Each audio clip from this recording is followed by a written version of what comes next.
बच्चों, आजकल मैं आपको ए स्वर की मात्रा सिखा रही हूँ। व्यंजन के साथ कैसे लगाते हैं और व्यंजन के बिना कैसे लगाते हैं। तो बेटे, मैंने आपको व्यंजन के साथ बताया था ए की मात्रा कैसे लगती है, और उसमें व्यंजन के साथ जैसे श हमारा व्यंजन है।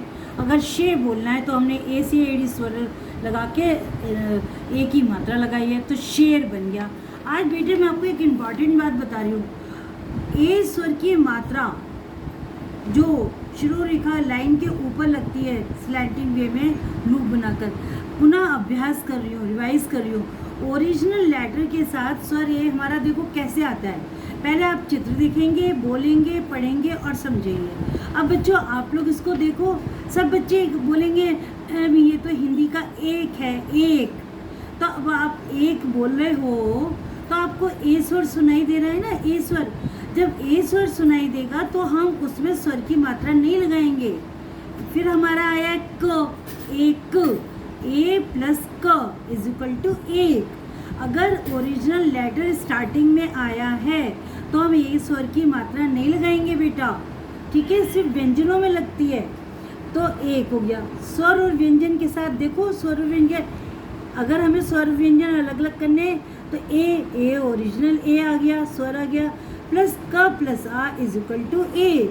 ऐसे बेटे सब बच्चे इसको देख के बोलेंगे मैम ये तो एक तारा है।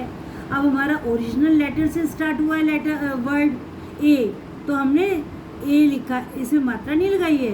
एक तारा, एक तारा, ए प्लस क प्लस ता प्लस रा, मतलब कि हर व्यंजन में स्वर की मात्रा लगती है, लेकिन ओरिजिनल लेटर में मात्रा नहीं लगती, वो ओरिजिनल ही बनता है। तो एक तारा। अब इसको स्वर और व्यंजन के साथ कैसे पढ़ेंगे। ए ओरिजिनल स्वर हो गया, प्लस का प्लस अ, इस क में अ का स्वर आ रहा है, प्लस त में आ का स्वर आ रहा है, र प्लस आ का स्वर आ रहा है, इज इक्वल टू एक तारा। समझ गए आप।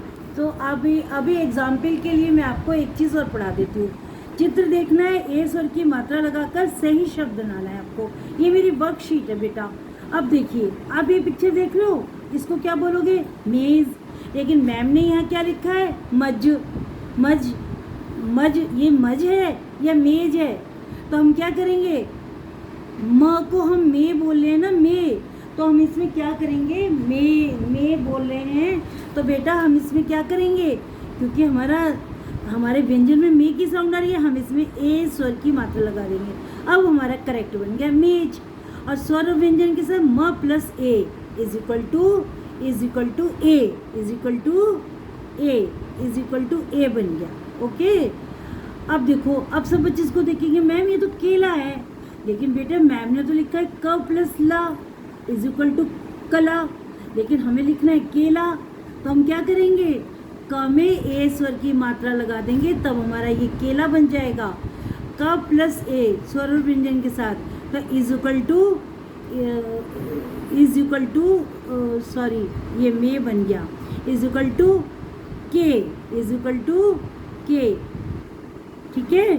अब देखो सब बच्चे इसको क्या बोलेंगे, पेड़, लेकिन मैम ने तो यहाँ क्या लिखा है, पढ़, हमें तो लिखना है पेड़। तो पा में ए की स्वर की मात्रा आ रही है, तो हम ये क्या करेंगे, पा में ए स्वर की मात्रा लगा देंगे, पेड़। अब पा प्लस ए इज इक्वल टू क्या बन जाएगा, पा में अगर ए स्वर लगाएंगे तो ये हमारा बन जाएगा पे।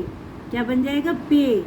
अब देखो 3 लेटर वर्ड्स है, क्या देख रहे हो बच्चों आप लोग इसे, केतली, लेकिन मैम ने तो यहाँ कतली लिखा हुआ है, कतली। क्यों, केतली होना चाहिए था ना बेटा। तो मैंने अब क में ए स्वर की मात्रा लगा दी, अब हो गया केतली। यानी कि किसी व्यंजन में अगर किसी व्यंजन के साथ ए का स्वर आ रहा है तो हम उसमें ए की मात्रा लगाएंगे उसी व्यंजन में। और अगर स्वर है क प्लस ए इज इक्वल टू क्या बन जाएगा, के। बेटा आप इसको समझना, ये प्रैक्टिस करना, और देखो इसको लाइन से मैच भी कर दो, ये मैच भी कर दो, तो मिलान भी हो गया। ठीक है, चलो आज का मेरी क्लास यहीं समाप्त होती है। लाइक करो, सब्सक्राइब करो, धन्यवाद।